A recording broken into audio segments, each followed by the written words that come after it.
Was Al Capone behind the St Valentine's Day massacre? Let's get into this story.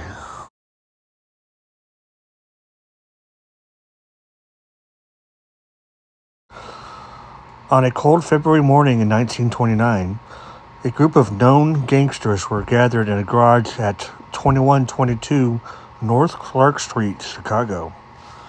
It was Valentine's Day, but they weren't there to exchange cards and flowers. This was a business meeting between 7 of George Bugs Moran's men. Moran was one of Al Capone's biggest rivals, and the two vied for control over the city's smuggling and trafficking operations during Prohibition. Dressed in fine suits and ties, the group looked dapper.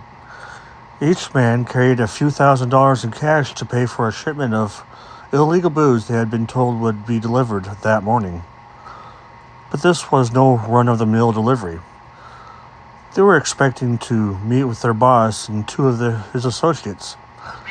Unfortunately for them, this wouldn't be. Unknowingly, the men had gotten dressed for the last time. At 10:30 a.m., 4 or even possibly 5, at this point it's still debated, other men walked into the garage. Two were dressed in police uniforms. Despite being armed, Moran's men did not reach for their weapons. They were accustomed to dealings with the police, so perhaps they thought the cops were carrying on a search. Raising their weapons, 2 Tommy guns and 2 12-gauge shotguns, the newcomers ordered the gangsters to stand shoulder to shoulder, facing the garage's north wall, as if they were about to make arrests. Then they opened fire, spraying the bodies with bullets. Most of the men died instantly. By the time the perpetrators were through, over 100 machine gun shells had been emptied onto the garage floor. The bodies were a bloody mess, and the wall was riddled with sinew and bullet holes. Frank Gusenberg was the last to die at 1:35 p.m. He had taken to Alexandria Brothers Hospital, but had lost a lot of blood and was too weak for surgery. Just before he died, a police sergeant repeatedly asked him who was responsible. He repeatedly replied, "No one shot me." Gusenberg, whose brother Pete was also among the dead, was abiding by the code of the underworld by refusing to snitch even with his dying breath. Gusenberg had recently failed to assassinate Jack McGurn, one of Al Capone's top men.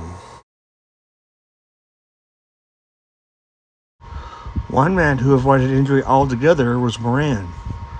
He was living at the nearby Parkway Hotel and was on his way to the garage when the shooting took place.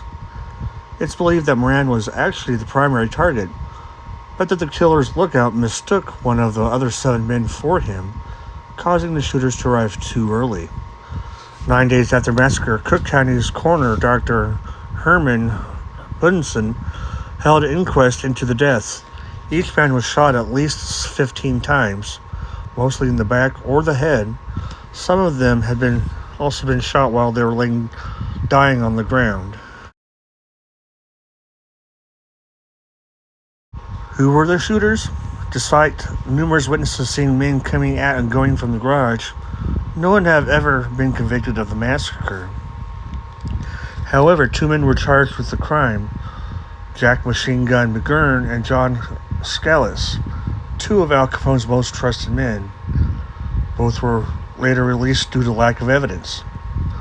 A number of other potential shooters have been named, including Capone's men Albert and Salemi and Brian Bolton. And some evidence points to the fact that 2 of the shooters might have been from out of town.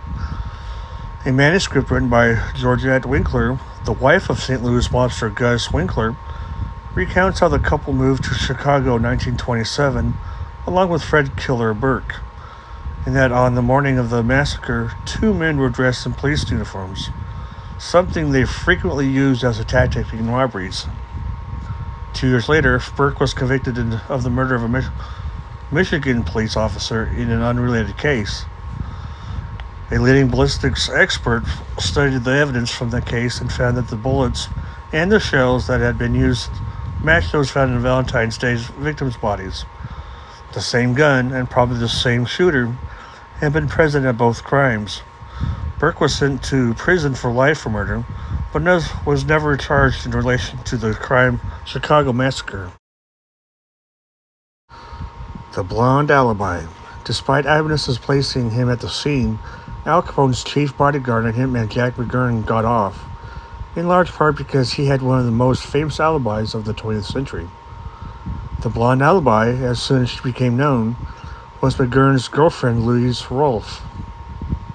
McGurn told police that he and Rolfe did not leave their suite at the lavish Stevens Hotel from 9 p.m. on February the 13th until 3 p.m. the day of the murders. He even signed his real name on the register, Vincent Gibaldi, to strengthen his alibi. And while police had enough evidence to disprove it, in 1931 McGurn married Rolfe, enabling him to invoke spousal privilege in court, which would prevent Rolfe from being forced to testify, and the charges against him were dropped.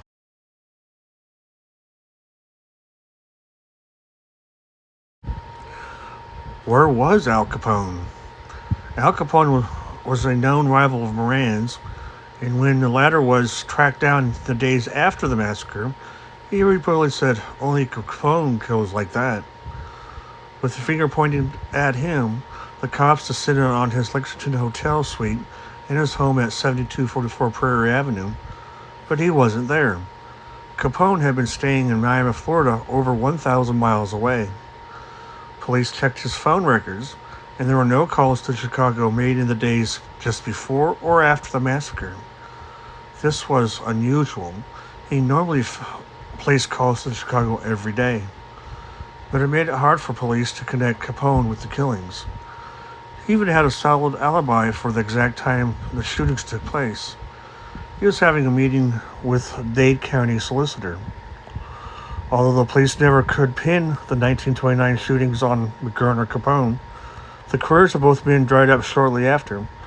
Just after the clock struck midnight, 7 years to the day after the massacre, McGurn was murdered in a bowling alley by 3 armed assailants, shot in the back of the head.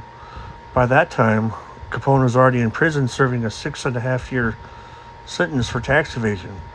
He was later released and died in 1947.